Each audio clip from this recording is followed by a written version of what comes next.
तो अब क्या करना? सीधी सी बात है, हिंदू मुसलमानों को लड़ाओ, बदनाम करो, वोट हासिल करो। नहीं निकालते हुए सिर्फ बिला वजह का एक भ्रम पैदा करना और मालेगांव शहर के मुसलमानों को महाराष्ट्र के साथ साथ पूरे हिंदुस्तान, मुस्तकीम डिग्निटी साहब ने आप लोगों को पूरी तफसील बताई, मैं उसको रिपीट नहीं करता हूँ। SIT हुकूमत महाराष्ट्र ने बनाई और SIT का ऑर्डर हुआ तो SIT के चीफ कौन थे? IPS ऑफिसर थे, नासिक रेंज के IG साहब थे, सदस्य सचिव मेंबर सेक्रेटरी कौन थे? मालेगांव शहर के एडिशनल SP भारती साहब कुछ समय तक थे और अभी हमारे एडिशनल SP साहब भी IPS है, वो उसके मेंबर सेक्रेटरी है। किरीट सुमैया को क्या इन लोगों पर भरोसा नहीं है क्या? 2 IPS ऑफिसर की निगरानी में SIT ने मुकम्मल इंक्वायरी की मालेगांव शहर के लोगों की। जो SIT की रिपोर्ट या जो चार्जशीट कोर्ट के अंदर फाइल हुई अलग अलग CR में, कहीं पर भी इस बात का जिक्र नहीं है कि बांग्लादेशी या रोहिंग्या। तो झुट्टा कौन है? झुट्टा किरीट सुमैया है। सिर्फ मालेगांव शहर के अंदर मियां भाई लोग को कैसे परेशान करना, उसके लिए वो शख्स आता है।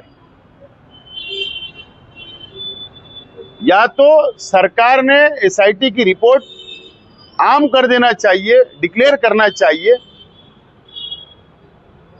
अगर SIT ने जो चार्जशीट फाइल की, अगर उस पर भरोसा और विश्वास नहीं है, तो ये जो बड़बड़ करता है, इसने अपनी सरकार को, जिस सरकार से डिमांड करके SIT बनवाई थी, उससे सवाल जवाब करना। यहां पर आकर सिर्फ मुसलमानों को टारगेट करना, मालेगांव शहर को टारगेट करने का काम किया जा रहा है। और किरीट सुमैया ने आज जो प्रेस कॉन्फ्रेंस में कहा कि वो लोगों ने नया एप्लीकेशन ही नहीं किया जन्म दाखिले के लिए, तो मेरा तो यह आरोप है कि मालेगांव म्युनिसिपल कॉर्पोरेशन के कमिश्नर, हेल्थ ऑफिसर और मालेगांव शहर के तहसीलदार, ये तीनों अधिकारी जानबूझकर सरकार के दबाव में काम कर रहे हैं। ये खुद नहीं चाहते ये मामला हल हो। सरकार जो बोलती है, जो स्क्रिप्ट लिख कर देती है, उस पर अमल करने का काम कमिश्नर, हेल्थ ऑफिसर और तहसीलदार करते हैं। जो जन्म मृत्यु विभाग में या प्रभाग अधिकारी हो, जब वो क्लर्क हो, कई लोग गए कि हमारा जन्म दाखला वापस लिया गया, रद्द हो गया, हम नया एप्लीकेशन देना चाहते। अरे इनके अधिकारी एप्लीकेशन लेने के लिए टेबल नहीं लगाए, एप्लीकेशन ये नहीं ले रहे, और दोष मुसलमानों को देना, ये सिर्फ और सिर्फ मुसलमानों को बदनाम करना, टारगेट करने के लिए किरीट सुमैया आता है। और नहीं तो कमिश्नर ने कल ऐलान करना कि नए एप्लीकेशन लाओ, हम ये प्रोसीजर से जन्म दाखला देंगे। तहसीलदार ने ऐलान करना कि हम ऐसा एफिडेविट मानेंगे, या कोर्ट के माध्यम से जाओ, प्रोसीजर तो फॉलो अप करो, टेबल लगाओ, देखो कितने एप्लीकेशन आते हैं। यानी काम प्रशासन नहीं करेगा और इल्जाम हमारे पे दिया जाएगा। ये शहर बर्दाश्त करेगा नहीं। हमको भी संविधान ने झंडा और डंडा दोनों दिया है, हम बर्दाश्त कर रहे, तो इसका मतलब ये नहीं है कि हम कुछ नहीं कर सकते। तो अब हमारा इम्तिहान लेना बंद करना चाहिए। SIT की रिपोर्ट डिक्लेयर करो, एकदम साफ तौर पर हमारा बोलना है। और मैं मालेगांव शहर की आवाम से, जिन लोगों को नोटिसें मिली, जिन लोगों ने जवाब दिया, जिन लोगों के जन्म दाखले जमा किए गए, मैं उनसे अपील करता हूं कि डरने की जरूरत नहीं। माइनॉरिटी डिफेंस कमेटी पहले दिन से आपके साथ खड़ी है, आज भी खड़ी है और कल भी खड़े रहेगी। और हम लोग इन लोगों से लड़ेंगे, कानूनी तौर से भी लड़ेंगे, जमहूरी तौर से रास्ते पे उतरना पड़े तो उतरेंगे, लेकिन अब इम्तिहान लेना बंद होना चाहिए। और कमिश्नर, हेल्थ ऑफिसर और तहसीलदार ने ज्वाइंट प्रेस कॉन्फ्रेंस में लेना चाहिए, बताना चाहिए आवाम को। सरकार के दबाव में ये तीनों अधिकारी काम कर रहे हैं, स्क्रिप्ट लिख के दी जाती है और उसके ऊपर ये लोग अमल करते हैं, सब मेरा स्पष्ट आरोप है। उन्होंने ये भी कहा कि बीजेपी के लोगों को जो दम दिया जाता और मेरे बारे में कहा जाता, मेरे लोगों के बारे में कहा जाता, तो बीजेपी बोले डरती उड़ती नहीं, बोले तो हम कहाँ डरते? तो हम डर जाएंगे बीजेपी से? अरे हम भी इसी देश के अंदर रहते, हम इसी संविधान को मानते। झंडा और डंडा हमारे पास भी है, हमारे पास भी पार्टियां हैं, उसमें भी डंडा रहता और झंडा रहता। तो हम क्या डर रहे क्या बीजेपी से? तो हमको डराने की कोशिश बीजेपी ने, किरीट सोमैया ने करना नहीं। उन्होंने कहा कि आप गलत लोगों का साथ दे रहे हैं, गलत लोगों का साथ दे रहे हैं, जिनका मामला बना और ये अच्छे लोगों का साथ।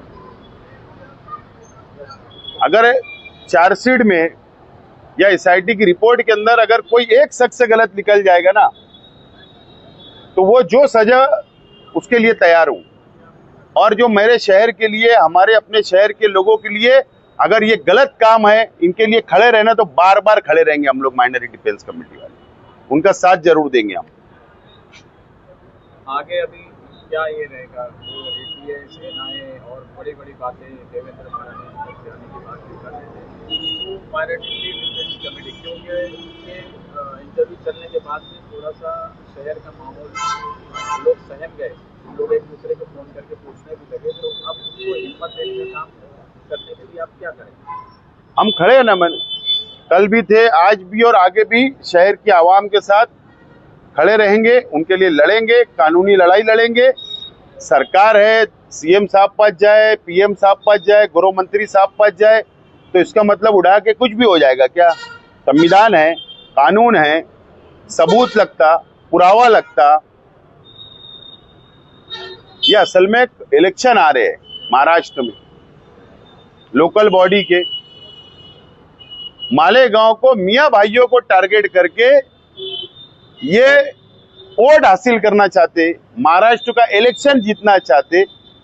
क्योंकि अभी जो बारिश हुई, जो किसान परेशान है, शेतकरी परेशान है, तो बीजेपी को, शिवसेना को लग रहा है कि हमारा सुपड़ा साफ होने वाला है।